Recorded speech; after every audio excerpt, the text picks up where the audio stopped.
আজকে আমরা যাবো নৈহাটি বড় মাঠ দর্শন করতে। ওর জন্য চলে আসলাম সমুদ্রগড় স্টেশনে। এখান থেকে ট্রেনে করে চলে আসলাম ব্যান্ডেল জংশনে। তারপর আবার আমরা ব্যান্ডেল জংশন থেকে ট্রেনে করে চলে আসলাম নৈহাটি জংশন।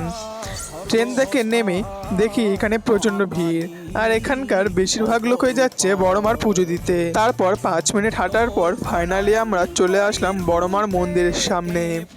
আর যেহেতু আমরা শনিবার এসেছিলাম তাই এখানে প্রচণ্ড ভিড় ছিল। আর তোমরা তো ভিডিওটা দেখে বুঝতেই পারছো যে এখানে কত বড় লাইন। আর তারপর আমি এবং আমার ভাই এই লাইনের শেষ খুঁজতে থাকলাম। আর যেহেতু আমরা এখানে পুজো দিতে এসেছিলাম তাই এখান থেকে আমরা পুজোর ডালা কিনে নিলাম। আর এই ফুলের ডালাগুলো 51 টাকা করে নিয়েছিল, আর আমরা ছিলাম 4 জন। আর এই ফটোগুলো আমার অনেক ভালোই লাগলো। আর আমরা এখন এই ফুলের ডালা নিয়ে চলে যাবো সামনের দিকে, কারণ এখন আমরা লাইন দাঁড়াবো।